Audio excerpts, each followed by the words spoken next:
Hey guys, it's Chris from DomesticKrys here, and I want to share a little bit about my alopecia journey. I'll post up here the video that I previously recorded around the time when I was initially starting systemic steroid treatment for my alopecia. At that time, I was getting close to nearly 50% of my hair being gone. Wow, right? My hair was longer then. I needed it to cover up the massive amount of baldness that I had. And then at some point, I cut my hair in late August before we were supposed to go on a Disney cruise. And I cut it then shorter, and it's kind of in a weird grow out phase right now because I had grown back so much hair. I do still have some alopecia patches, but I'm gonna back up a little bit and just let you know about me and my alopecia. I've had alopecia since I was 12 or 13 years old, so getting close to 20 years.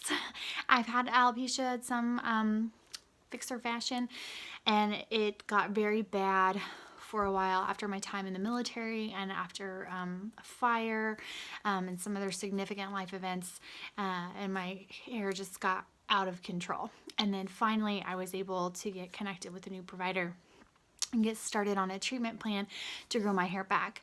I've also dabbled in diet-based care towards better health and diet, and that included some time on the autoimmune paleo approach, which I did find was helpful in some ways, and try to continue to use some of those principles and avoid certain foods when possible to help with that, and trying to reduce my stress and that kind of thing. But the big help for me has been steroid use.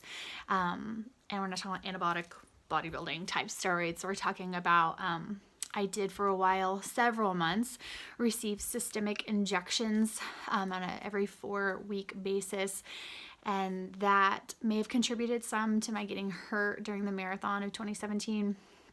Can't be sure. It was a very low dose of steroids, and I got in touch with another provider after that who was willing to try a 4-week course of oral steroids, but not until my foot got better, and they also wanted to do some injections.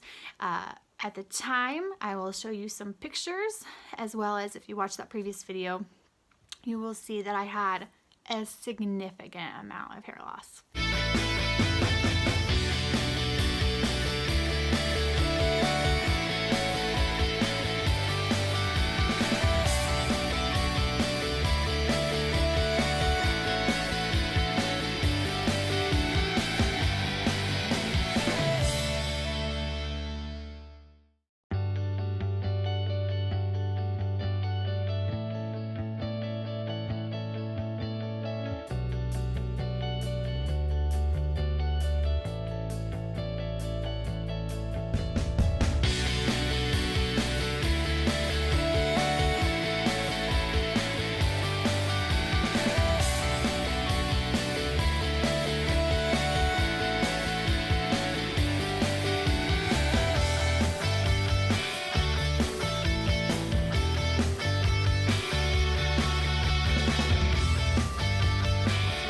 Percent of my hair was gone, and what was coming in was white, which I love this.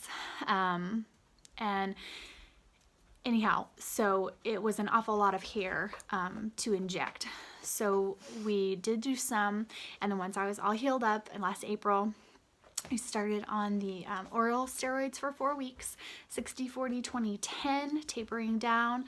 I was actually had just started that when I was doing the Walt Disney World Dark Side race in the end of April. So when I first started.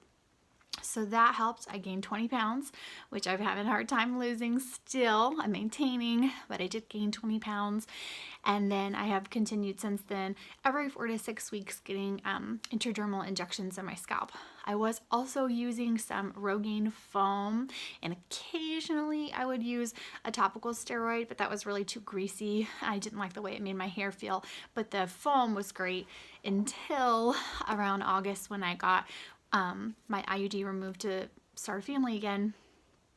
They didn't want me using that while I was potentially, seeking to have a baby. So we're taking a little break from that, so I'm going to use that here and there too. But what you really want to see is how much hair has grown, because that's the amazing part. So bear with me, but I'm going to show you.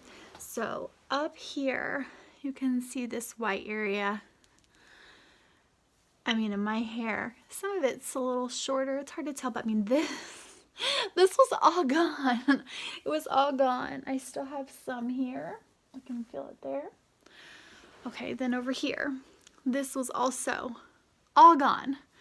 I'm still having a little trouble here. And then this is my biggest trouble spot right now, is this area in here. And then going back from there, forgive me, I can feel something here. In here. The nape of my neck is always a hard spot for me. I tend to lose hair there faster here. And in here. So, if you see those pictures and you see that previous video, wow, I have come a long way. And steroids have been a huge factor in that. So I'm very thankful for modern medicine. I'm thankful for the diet research. I'm thankful for stress reducing techniques, but I'm really thankful for steroids. So I last had an injection in December, just after Christmas, and I'm not getting another one until March. I had to move my January appointment, and then the provider that I wanted to see didn't have any openings. So I'll get some more injections in March after we return from our actual cruise we're going to take. But enough about that. Do you suffer from alopecia? What's been helpful for you? If you're new here, please subscribe. I don't talk a lot about my alopecia, but when I do, I will definitely let you know. If you've watched my previous video and you've come here, isn't it so amazing? It's just been a rocky journey, but I'm glad, so glad and so thankful to finally have my hair back. So thank you guys so very much for watching.